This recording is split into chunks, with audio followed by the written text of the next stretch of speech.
Live from the Ken and Valerie Baker studio at WHYY, this is Studio 2.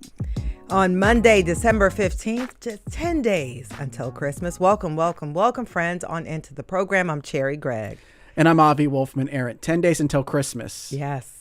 Is that meaningful to you in some No, particular? it's just counting down. It feels like we're getting close. It feels like the year is flying by. And it feels like there's things you need to do. You got to get them done. Get them done. The countdown is on. Absolutely. Speaking of counting down, President Trump's approval ratings have been trending down in recent months. As with almost everything around President Donald Trump, it's hard to tell, is this just a normal thing that happens in the first year of the second term of a presidency? On some level, yes. But there's also this sort of is it singular to Trump dynamic that's playing out, because in the past, his approval numbers have been kind of resilient. He seemed to be able to capture a certain segment of the voter base and keep them in his camp through thick and thin. And so today we're going to sort of poke at this issue of Trump's approval from several angles and issues and try to determine with some panelists whether something meaningful is happening here around President Donald Trump's popularity. We're asking you today, what do you think is behind Trump's dipping approval numbers? Give us a call, 888-477-9499. You can email studio2 at whyy.org. If you're on YouTube or Facebook, how you doing? Drop a comment in the chat. Yeah, we definitely want to hear from you today. Again, the number 888-477-9499. Email studio2 at whyy.org. And so we have our trio of news stories. Start us off. Yeah, well, the Pennsylvania legislature is on track to end 2025 with the lowest number of new laws passed in a decade. Interesting story on Spotlight PA's website. It's gauging lawmakers' productivity, and it's not looking good, at least when you talk about the number of laws passed. The legislature, according to them, passed about 65 bills this year, an on-time low in 10 years. Not for lack of trying, though. Scores of bills have been introduced. They just are not moving. By comparison, the legislature passed about 162 bills last year, 77 bills the year before that. And there are 2 session days left. So technically, another bill could get passed, or maybe 2, but that's probably not going to happen. You mentioned it's 10 days from Christmas, right? Yeah. The countdown is on. Yeah. The countdown is on. And of course, part of the problem is we have a divided legislature. You know, the Senate is controlled by the GOP, the House by the Democrats, and we have a Democratic governor. And, you know, the issue that comes to my mind is that Pennsylvania has one of the largest legislatures, full-time legislatures in the country. They have staffs. It's costing taxpayers lots and lots of money. And we sent them to Harrisburg to solve problems. And a lot of problems are not being solved. Yeah, I care less personally as a voter about the number of bills passed, because that can be dependent on a lot of things. First of all, some things get smushed into budget bills. Yeah, a lot of stuff was into in this code, last budget. right? Yeah. And so sometimes the number of bills passed is not all that meaningful. But as this story points out, and as we discussed off mic, I think the bigger indictment is that some of the big issues that were on the table when this year began are still on the table. Like SEPTA funding, whether or not they want to tax skill games or legalize marijuana or create some new stream of revenue, that's still not solved. It felt like a kick the can down the road type of legislative session in a lot of ways. Some things happened, some things got done, but it didn't feel like a big problem-solving session for the folks in Harrisburg. Especially because the budget took months to For get sure. done. That's a huge part of then it. we're going to enter 2026, and guess what? Another budget will be presented, and we hope that it'll get solved a lot faster than this year's. Absolutely. Well, you mentioned SEPTA funding, right? Still out there. Yeah. Still waiting for some sort of long-term fix on SEPTA funding. As a result, many SEPTA bus stops do not have digital displays that tell you when the next bus is coming. You have no idea, yeah. And this is fascinating. An anonymous Philly artist made their own and posted it at a bus stop in South Philly. According to a great piece in the Inquirer, this artist goes by the name Make It Weird. This is a real sign you can see. They posted a real sign with a solar-powered device built into it that connects to an open source database that tracks SEPTA buses in real time. So the sign says, for instance, next bus coming in 20 minutes, and it is actually tracking that bus. Pretty cool. The artist, Make It Weird, is planning to post more of these signs around the city. Last year, SEPTA said they would roll out their own iPad-sized screens at bus stops to transmit this very information. But a spokesperson says cybersecurity challenges have kept the agency from posting their own digital placards. So Make It Weird has stepped into the void and posted their own. Look, if you want something done right, you got to do it yourself. That's what Make It Weird said. They stepped up. And I swear, people get really tired of the excuses. Yeah, of course. And so they just get out there and just get it done. And I mean, this has been a persistent problem. But there are transit authorities around the world that have figured this thing out, right. Even with the cybersecurity issues. And so this is just one of those things that people kind of feel like, dang, this is what you're supposed to be doing, but I got to get out there and do it myself. I'm doing it in my shed. Yeah, I do. This is not to make an excuse for SEPTA because they said they've been dealing with a lot. No. Not even that. I do wonder, like the countdown clocks in general, there's been a lot of consternation over rolling those out on subways and buses and whatever. In time, isn't that technology going to be less and less useful because more and more people will just have that information on their phones? And they do have the app. There's apps available. Yeah, like you can tell when the bus is coming if you have the SEPTA app or various other apps that use the same information. So I just wonder if on some level it would be wise for SEPTA and other agencies to not invest limited dollars in a technology that over time will become less useful. Now, not everyone has phones or access to the app, so I understand it's still useful for many people. Yeah, and the internet is down. You kind of need that. But then I guess that probably would affect the screen. Yeah, that's probably affect the screens too. Yeah. Speaking of anonymity. Yeah. Anonymous great story problem here. solvers. Yeah. An anonymous Santa has been performing Christmas miracles by paying off layaway accounts at a Burlington near Wilmington down in Delaware. I just love this story. The man, he spent about $8,000 paying off 50 accounts with balances ranging from $38 to hundreds of dollars. He then walked out of the store,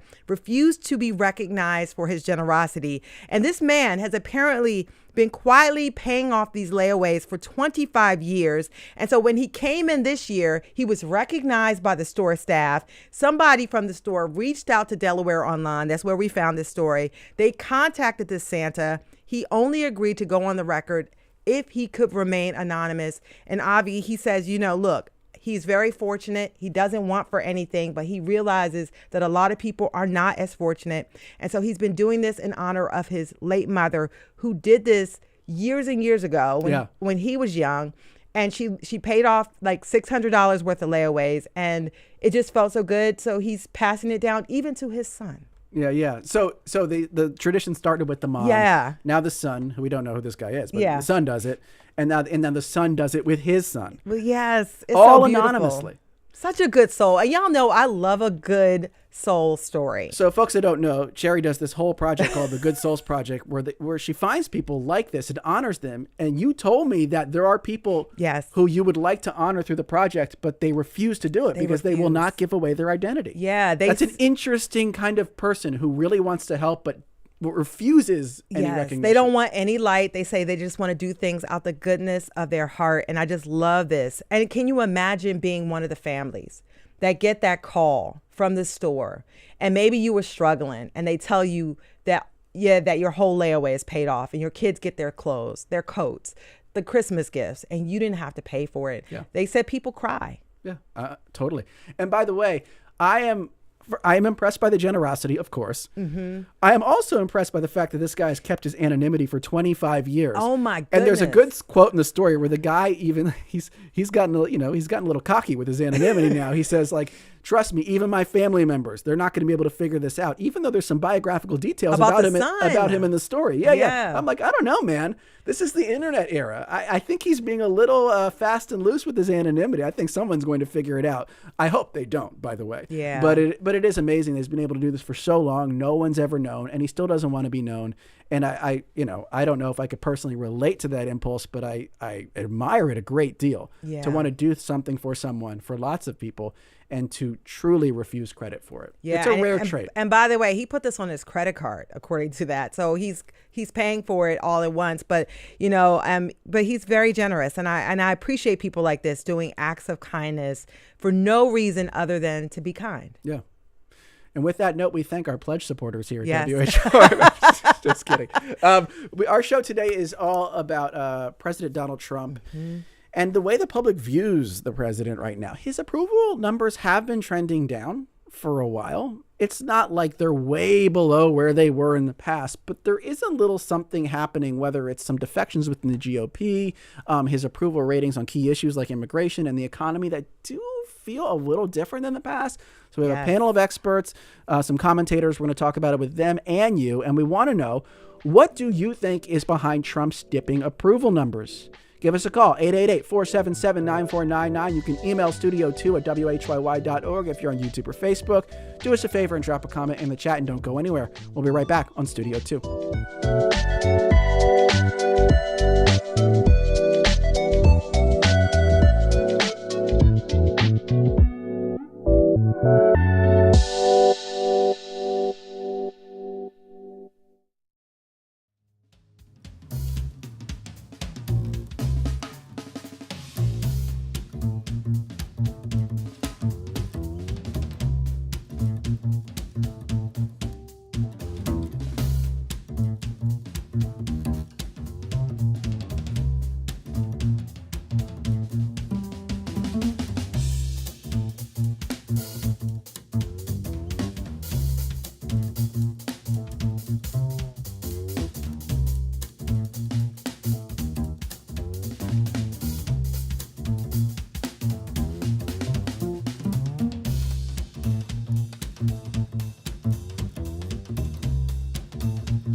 And welcome back to Studio 2 here on WHYY. I'm Cherry Gregg. And I'm Avi Wolfman-Arendt. In recent months, President Trump's approval numbers have dipped, especially on key issues like healthcare and the economy.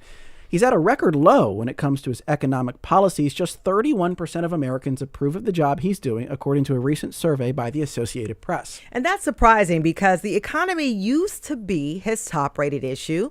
The White House has tried to help Trump connect with voters who are feeling the pain of inflation and the high cost of living. But just like President Biden before him, Trump seems to be missing the mark, giving himself an A+++ grade on the economy, and often calling the affordability crisis a Democratic hoax. Now, on top of that, there's infighting over the Jeffrey Epstein files, the fallout with former loyalist Representative Marjorie Taylor Greene, the slew of recent GOP election losses, and just last week, defiance from Indiana State Senate Republicans over a Trump-backed redistricting map. So today, are these slipping approval numbers a sign that Trump's coalition is eroding? Is his influence over the GOP waning, or is this nothing but a momentary blip? And joining us to talk about all of this, we have Terry Tracy, a conservative journalist and CEO of Broad and Liberty.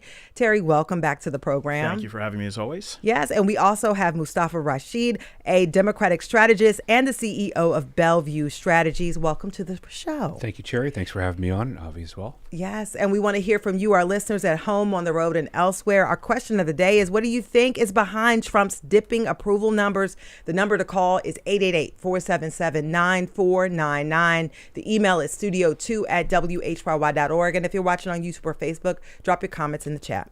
So I want to start by asking each of you the same question. And it's basically this. We're talking about all these potential liabilities for the president. Which of these do you see as real red flags for him? And which of these do you think we're overhyping or ultimately will not be that problematic for him politically and the GOP in general? Terry, I'll start with you. There's no doubt that 2026 is going to be a challenging year for Republicans in Washington. I think it would have been, regardless of this particular moment, I do think that there's an aspect of this that is just sort of the natural laws of political gravity in a second term. I heard you, I think Avi mentioned that at the beginning of the show, top of the show. And so I think you have to view it in that context. I also think that Trump is a victim of his own success and his own worst enemy at the same time. So I think he's been able to do some things pretty effectively in the first 11 months that have taken some of the big issues that animated his coalition in 2024 off the table. Speaking of securing the border being the biggest one, but I think that there are others too, both in terms of economic policy and foreign policy, and maybe we'll have the chance to get into some of those details. But they're not insignificant, and they sort of change the agenda in a way that the Overton window moves, so to speak. But he doesn't help himself by the self-aggrandizing, the A++ stuff, and Peggy Noonan said over the weekend in the Wall Street Journal, Republicans have sort of called this the Trump tax, that his mouth, it gets him in trouble, but the other things outweigh, right, the more substantive aspects of the policy or the coalition, the kind of voters he's brought to the Republican Party is offset by, right. But that may not be the case. At some point, taxes become too onerous. At some point, right? Yes. It's true, and so I think the question is whether or not we're at a tipping point with respect to that, and time will tell. They're not reaching rock bottom, but time will tell. Yeah, Mustafa, same question to you. We've talked about all these things, right? That could be problems for the president, or could be signs of emerging problems. Is there one or two that you're like, this is a real problem for him, versus something that's just going to pass, like so many things have passed in the past? Well, Avi, I think this case, from broad to narrow, and this seems sort of esoteric and a lot of people aren't paying attention, but what happened in Indiana was a big deal. The president tried all of his tactics in Indiana. He sent the vice president, he cajoled, he pleaded, he asked.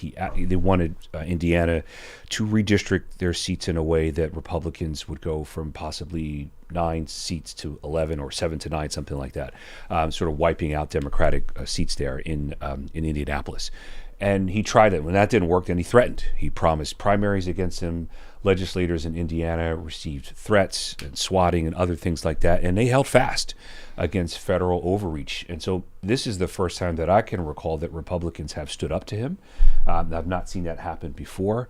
And he's also facing something that's bedeviled almost every president since President Obama had a blip, is that the economy has so many factors that are involved in the economy that it's not just one thing that you can change. And economics will tell you that it's not one president can't change the economy. They can change how people feel about it, but they can't substantively change it.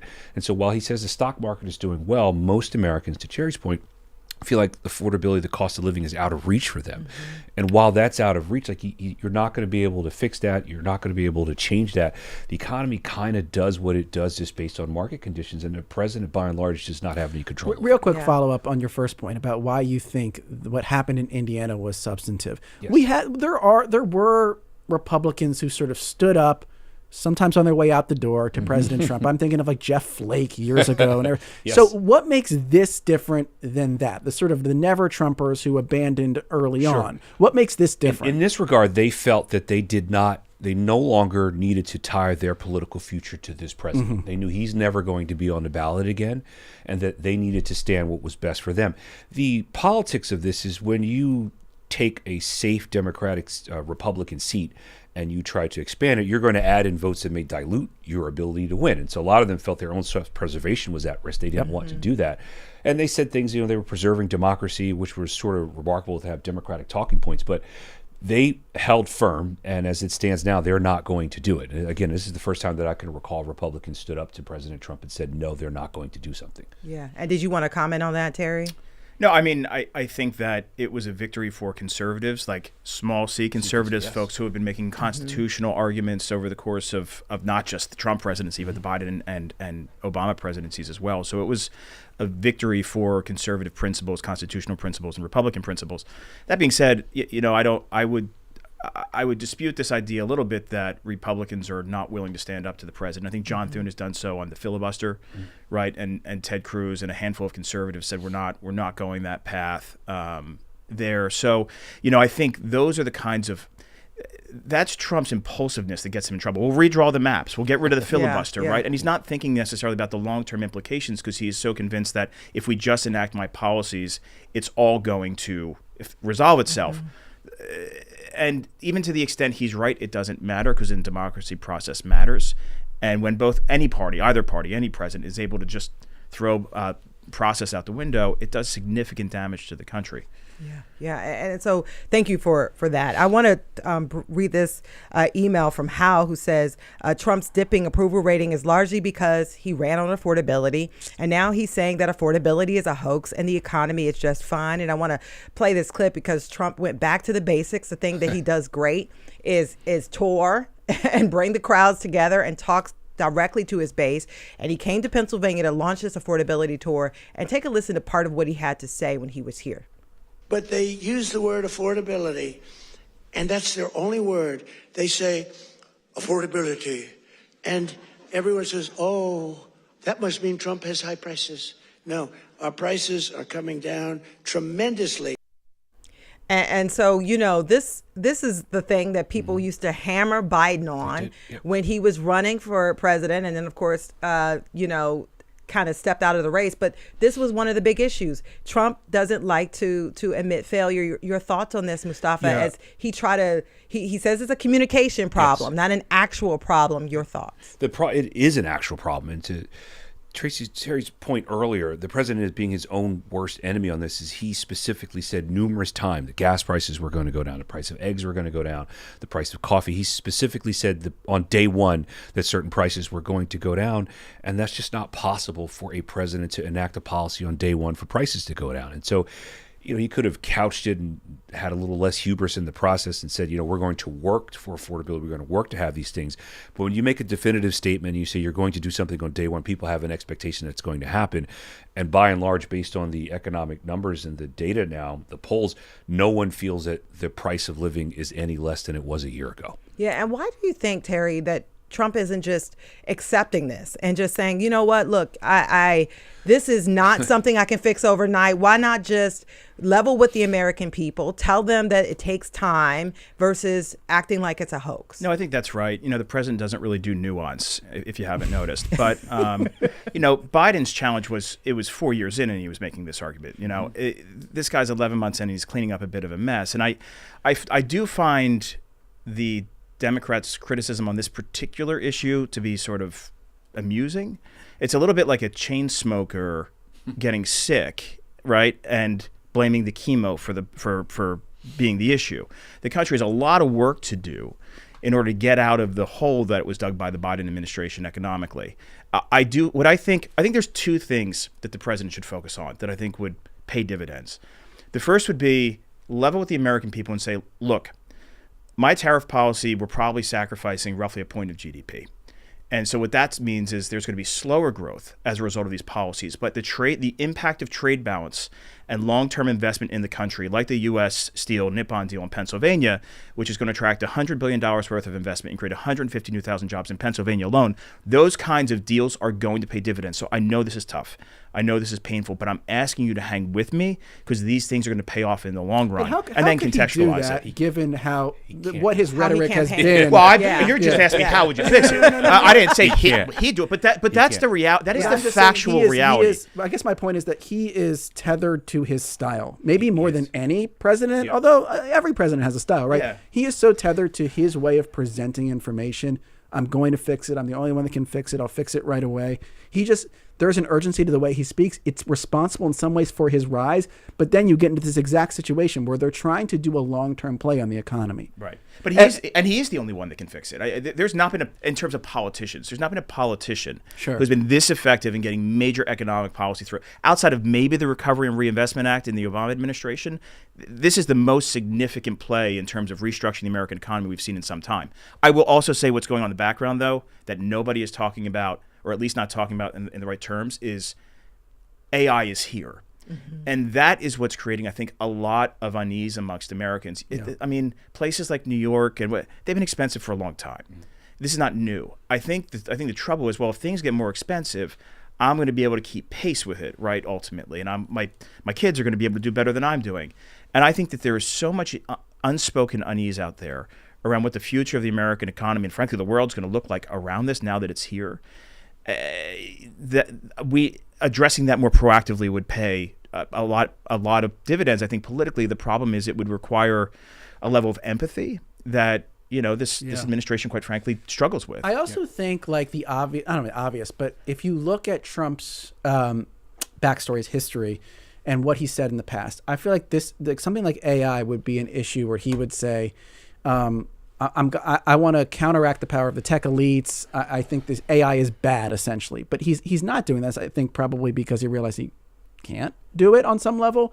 And I feel like maybe what his instincts here are at war, maybe like his political instincts are at war with reality on some level, and he can't do what he wants to do, because I do think there's a lot of anxiety around AI. And I don't know if he feels like he has the footing to address it or what exactly, because he hasn't been like Mr. Populist Trump when it comes to AI, best I can tell. I think the truth of the Democrats are at a slight advantage now because they aren't in charge of any of the policies to get anything done. Right. So it's easy to say that's not working, that's not working, that's not working. And I would say a year ago, nothing was working very well by and large then. It's just who's in charge right now. And Trump's inability to do the nuanced part, to explain that part, is harming him because he doesn't have the ability to explain that there's a long tail to this, that economic policies take a while. And meanwhile, he says things that are very unhelpful, that this is a hoax, and Democrats are just saying the Republicans are in charge and things are bad. And that's a very simple, punchy statement to make. And people can relate to that because they don't feel like their lives are better or they can afford life any better than they did a year ago. And they're always going to blame the person in charge. When you're in charge, the president, the party that's in charge, will always get blamed for it. They always get the credit or the blame, whether fairly or not. That's just how it's going to happen. Yeah. By the way, I want to remind you, our listeners, you can join the conversation. Our question of the day is, what do you think is behind Trump's dipping approval numbers? The number to call is 888-477-9499. The email is studio2@whyy.org. And if you're watching on YouTube or Facebook, keep those comments coming in the chat. We have folks who are saying, Brian from Morristown says people are finally waking up to who Trump really is. He only cares about himself, his legacy, power, and money, and he will do anything to ensure the last three. He will always deny any wrongdoing and will deny, deflect, and deceive anything portraying anything negative about him.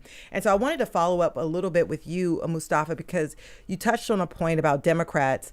They're sort of blaming Trump. It's a much easier job than actually coming up with real solutions and getting stuff right. But Democrats were actually winning the affordability argument, and they were doing a great job. And then they from their own party, the members of their party thought that. So what should and then they kind of caved, when it came to the shutdown. Your thoughts on how they're handling this, and even Trump's response, to his refocus, his attempts to refocus on this particular issue. Yeah, the congressional Democrats' focus on the shutdown was about healthcare, and that if they could push the Congress to a point where they could extend the expiring subsidies for people's healthcare insurance that's scheduled to go up in a few weeks, and they were trying to frame it around an issue. And even if you lost and you capitulated on the shutdown, you could get this vote. And so far, loosely, they've been able to get. They were promised a vote. The vote happened last week. The vote failed last week. Healthcare is the subsidies are going to expire, and healthcare is going to go up. And so it plays into the discussion about affordability, because right now affordability is on the table, and you're for healthcare. I mean, you're hearing people saying that their premiums are going to go up 30, 40, 50%. We talked about the countdown. That countdown for coming. That is on. It's coming. About 24 million Americans are getting these subsidies, and the estimated about half of them will no longer be able to afford their health care. They just won't be able to get it anymore. And so Democrats can make this argument that they put something on the table. They got the vote that they asked for. Republicans said no to it, and now your health care is going to go up. The cost of it's going to go up. So they're going to win that argument if they can clean that up as best as they can. And so when you have to pay more for your health care, then that's less money for gas, less money for food, less money for other things that are in your life. You're going to feel that pinch a little bit more. Yeah. And Terry, do you think, this issue of affordability is getting worse when you talk about the healthcare? Republicans didn't bring any real solutions to the table here. Your thoughts on, as those premiums start to hit people in the next few weeks, how is Trump going to address this on this affordability tour? Those subsidies aren't the answer to the problem. Those subsidies are driving the problem because it's more government spending in a sector that's already overregulated, in which the Affordable Care Act created more demand and there's less supply for funding it. So it's just, there is such a structural problem. The politics of this don't matter in some ways because it's all a short-term play. Yeah. Whoever wins the next election on this issue is going to carry the football and then lose the next election because they didn't fix it. And the pendulum's just going to keep swinging. And and I think that's something, if you step back and look at this in a bit of a historical context, when you had this sort of, we'll call it 20th century post-war equilibrium, where you didn't really have these major shifts, election, there's kind of a governing consensus. One house might have a narrow majority here or the other, the parties traded. But what you're seeing here is such a massive swing from one election to the next election, year after year, because neither party is really capable of putting together a governing coalition to actually pass their laws through, their ideas through a legislature, codify them, and have them take action. It's all done through executive order, right? Reconciliation. Nothing is less. So it almost doesn't matter because the underlying issues are not being addressed and the structural problems are not being solved. So all you're doing, it's hot potato. And whoever's holding the hot potato, you lose. And then the next one comes back. And so it really speaks to a lot of dysfunction in our government that is, it's much bigger than Trump. To Terry's point, I can't recall the last bipartisan bill that wasn't done through a reconciliation process. What it basically means is that each president that started their presidency, they have this narrow window where they can get a major piece of legislation done. It's very behind the scenes. But after that, they don't get a lot of other things done. But outside of that process, I can't recall the last time something was done on that. And so it is a bit of a hot potato. You know, Democrats have it for a while and they do it. I think this is one of the cases where more than one thing can be true, that while extending the subsidies isn't exactly the right solution, it's the only solution that's on the table right now that's the least painful. And I don't think anyone wants to say, okay, well, that's the wrong solution, and realize they don't have the time or the ability or the political power to come up with the right solution. So right now we'll just keep extending. And the question is, who are the voters going to blame? Because they're going to blame the party in charge. When they can't get health care, they're going to blame Republicans because they're holding the potato. Correct. And I think what we're talking around here is the idea that none of this, what's happening with Trump in his first year, is singular or specific to Trump at all. Right. It's just the pendulum swing of politics that Terry talked about, that Mustafa talked about. And, you know, like for instance, in the first year of Obama's second term, his approval dropped from 53% to 43% per Gallup. Pretty similar to what Trump's going through right now. And so I think the question, if you are a GOP lawmaker now, Terry, is how do you react to that? If you come to that same analysis of, this pendulum swinging against us right now, going to be real bad in 2026, maybe even real bad in 2028. Like, what do I do? Do I stick with Trump or do I defect? We've seen some mild defections. Marjorie Taylor Greene, the most high profile, I guess you could call what happened in Indiana a type of defection. Is that the path that you think the rank and file GOP politician will pursue? Or is it mostly going to be stick with Trump because there's really not a great option out there in the wilderness? Well, certainly the party is going through some soul searching right now. I mean, it's trying to figure out what is its identity going to be post-Trump. Obviously all of the focus is going to be the horse race around the vice president or someone going to challenge him. But that's really just reflective of the broader debate within the party around what does this thing look like when this guy is gone? And we don't know. What I would like to see, and I think Brian Fitzpatrick in Bucks County fits a good model of this, and that's not an ideological assessment, that's just in terms of it's stylistic, is members of Congress used to be more tethered to the politics of their district and their respective constituencies than the politics of their national party, right? And I think that's when you saw, to Mustafa's point, legislation used to get done.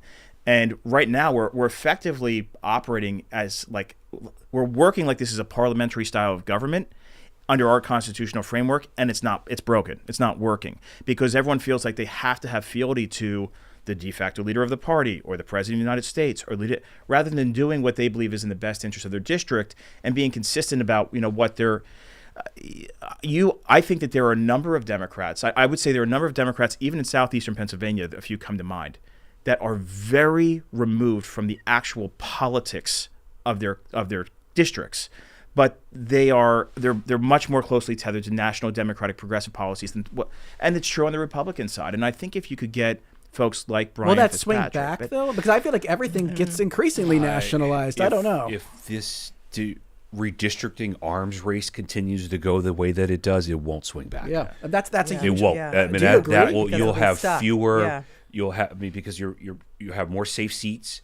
after you go through that one cycle, you'll have more safe seats and fewer people have any reason to compromise it's all because about you'll be going correct. Yeah. It'll be all about primaries. That's what it's Yeah, gonna be about. just last week, we on Broad and Liberty published 2 pieces. One was stop governing by executive order, everybody. And the gerrymandering arms race has to stop. Yeah. Because these are the two really good examples of, as I mentioned before, in democracy process matters. And it doesn't, both parties are doing it, and there are plenty of examples on both sides. But if you just allow the framework to be disregarded in the interest of political or partisan gain at all times, all of the time, it's just, it doesn't end well. Yeah, it's breakdown of democracy. Yeah, it's we have a breakdown of bunch of process. comments coming in on Facebook, online. We have Judy Bennett who says, let's remember the number one reason that Trump wanted to run in 2024, to stay out of jail. Hard to hear rational talking about this felon, please. That's what Judy has to say. Look a Bear 88 says on YouTube, 100% also wants to do whatever he wants with zero consequences. He stinks and people are starting to smell it. That's according to Okay, the Look a YouTube Bear. chat is happening today. It's popping, yeah. Keep the chats and the calls coming. 888-477-9499, studio 2 at WHYY.org. Much more to come after the break.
Welcome back to Studio 2. I'm Cherry Gregg. And I'm Avi Wolfman Arendt. We're talking this hour about President Trump's dipping approval ratings on key issues and about what's at the root of voter dissatisfaction. With us this hour are Mustafa Rashid, a Democratic strategist and president and CEO of Bellevue Strategies, and Terry Tracy, a conservative journalist and CEO of Broad and Liberty.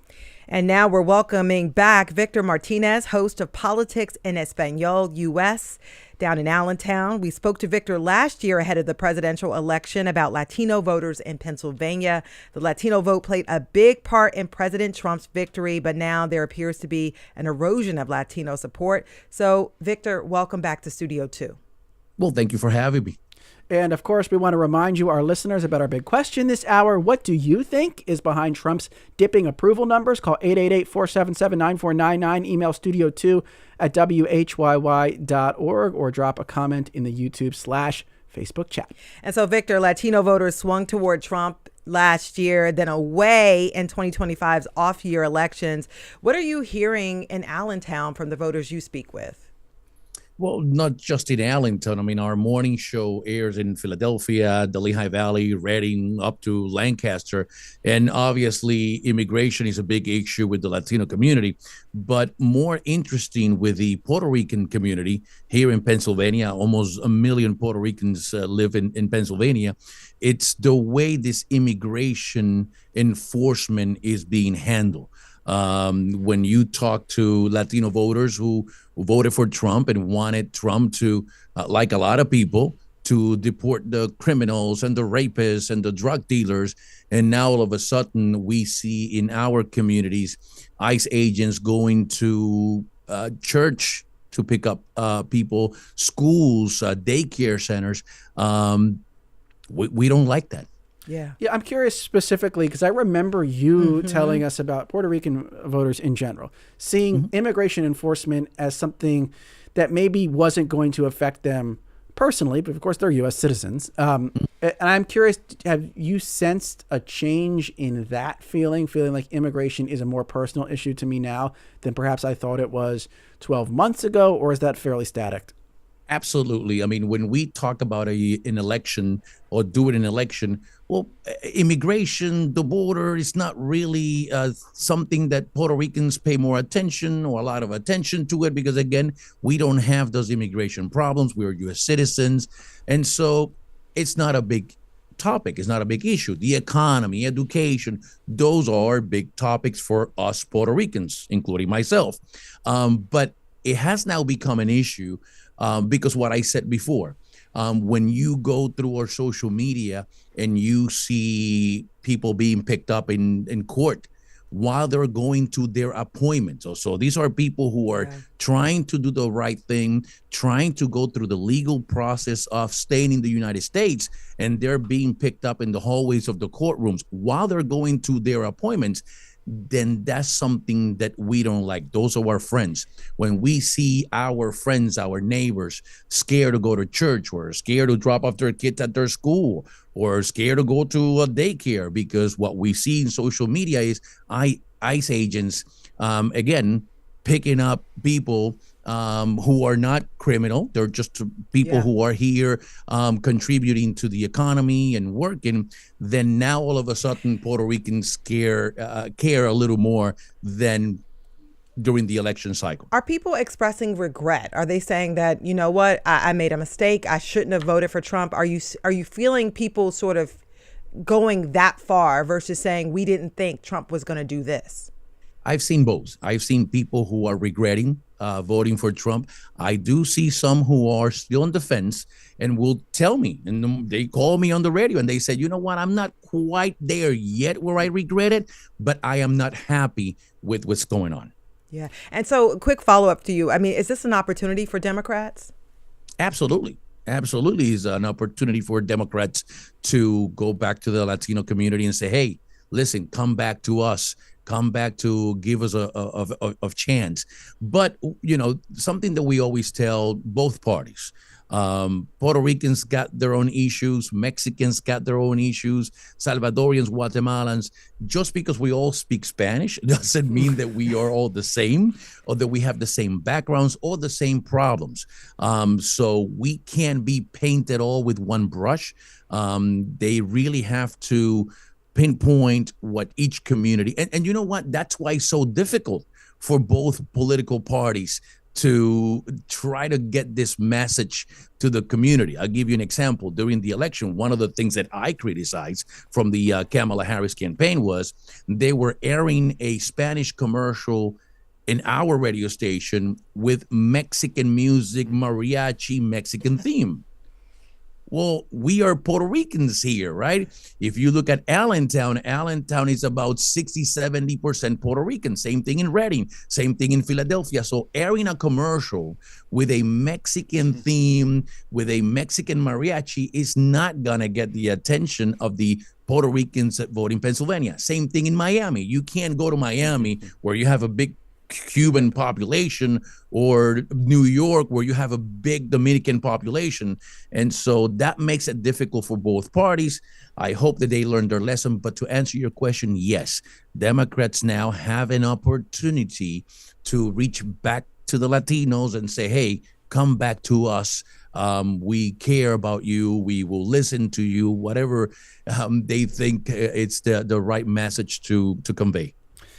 Always great insight from Victor Martinez, host of Politics in Espanol US. Thank you so much again for your time, Victor, on Studio 2. Thank you.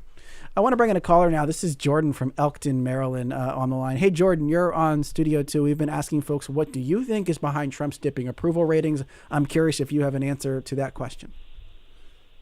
Hi. What I think of is how alarming it is that so many ICE raids are going on and people are basically going missing. I mean, it really reminds me of the stories I heard about the 40s in Germany where people just went missing. I think that's a really big aspect of why the approval rating it's one thing to talk about immigration and another thing to crack down on it in such a violent, aggressive, and scary way. Interesting comment from Jordan. Look, if there's a visual component to this first year or so of the Trump administration, it is, that you see on social media, that's really in your face. It's probably nothing with the economy. It is immigration enforcement, because that is something that you can see. Now, there are lots of deportations you never see. They're administrative, but there are some that you can see. And I'm curious, Mustafa, how you see that affecting Trump's popularity. Just the fact that with a camera, we can record and transmit how this particular policy is being enacted. Yeah, absolutely. I think it, at least to most people, it feels inhumane. It feels sort of over the top, and that maybe we should have a different process in how that we do this.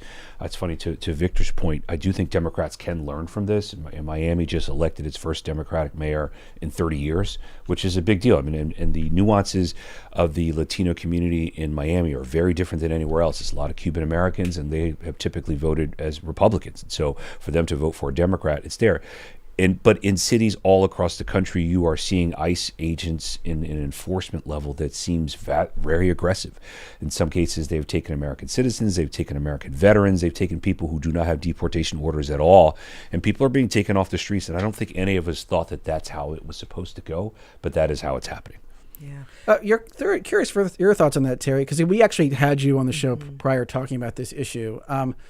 And, in a strange way, this is a promises made, promises kept part of Trump's agenda. Like, there were signs at rallies, deportations now. Maybe people didn't envision what that looked like.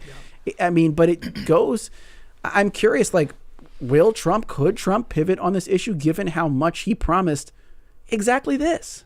Yeah, I know that critics of Trump have used this issue to sort of chip away at the popularity of his proposals or what have you. I would say the first year, if you were to ask me what are the images of this administration, I would point much more towards the foreign policy stuff. I think the release of the hostages from Hamas was a big deal. I think meeting with President Xi, meeting with Vladimir Putin, not all necessarily slam dunk successes, but I do think the administration has had significant progress on the foreign policy front that should not be overlooked. A part of the foreign policy was to shut down the border and effectively treat it like a foreign policy challenge internally as well, and rather than a sort of police action or a domestic issue. And I think that was always going to be the million-dollar question as it related to this, right, was how is that in practice going to be received by people? Nobody likes it. Nobody likes it. And we could sit here and go case by case. Oh, no, they should have done it differently. This or this was bad, or here they got a bad guy. We're talking at 50,000 feet in a way that's not particularly productive. The one response I would have to the woman who called from Elkton would be, I think it's much less comparable to 1930s German and much more comparable to the people that were disappearing from the streets of Kensington because of the fentanyl crisis. So, there is a trade-off here that politically is really very challenging.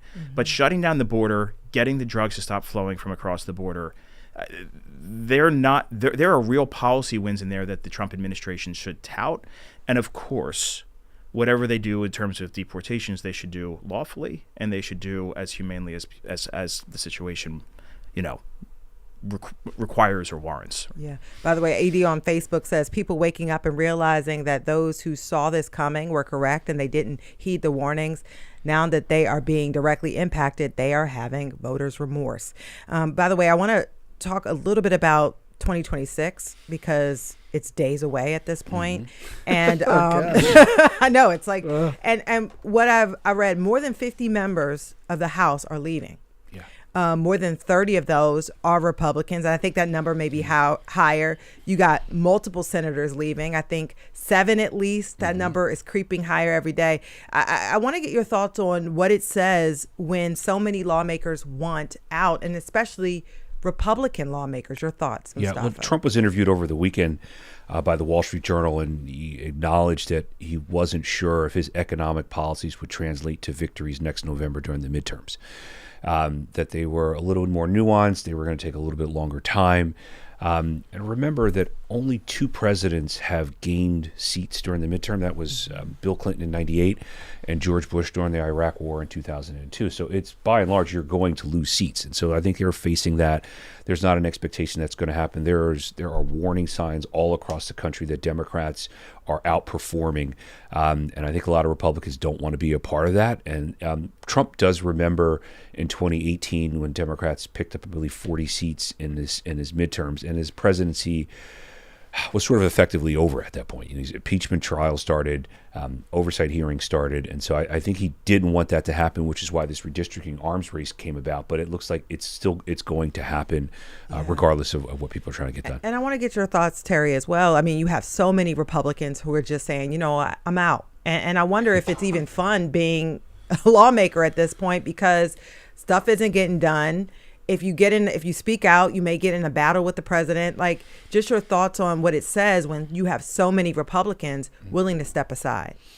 Yeah, and to Mustafa's point, this is not particularly unique to Trump. I think this has happened in each of the prior administrations that were 2 terms. This is sort of the way things go. Obviously, what happened this past November, to the extent it's a canary in the coal mine, is it's going to be a tough year for Republicans.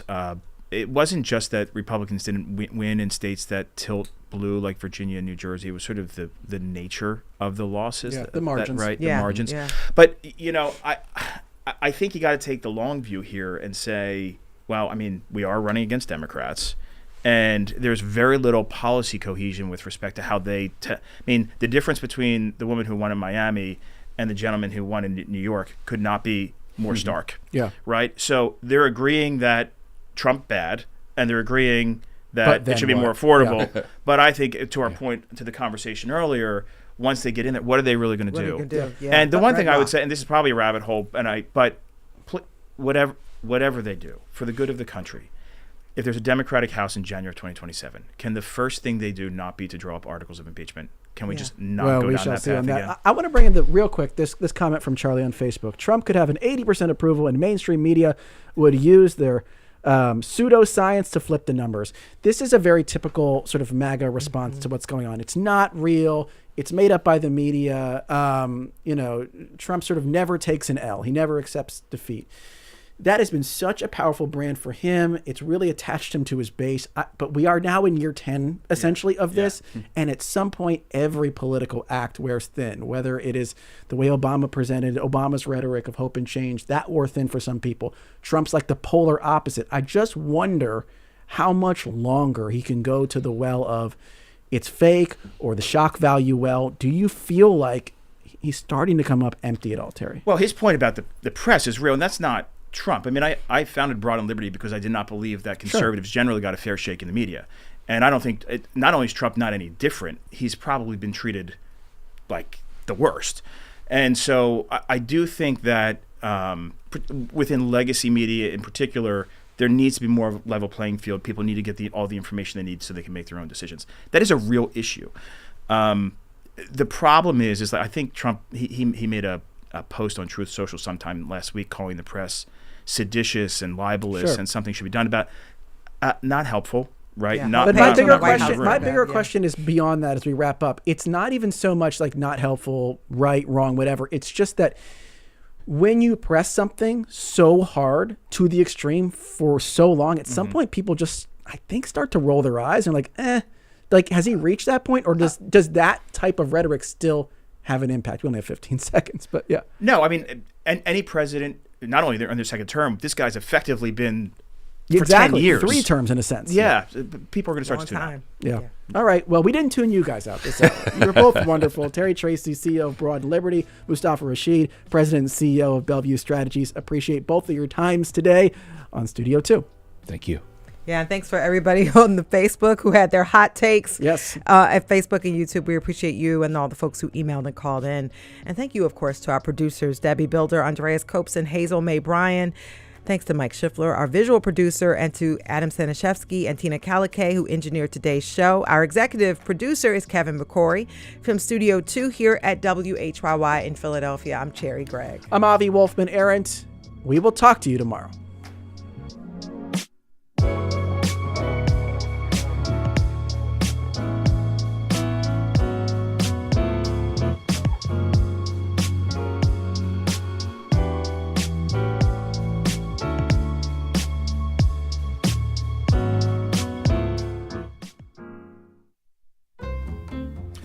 Tomorrow at noon on Studio 2, why has the Philadelphia region become the epicenter for online gambling marketing?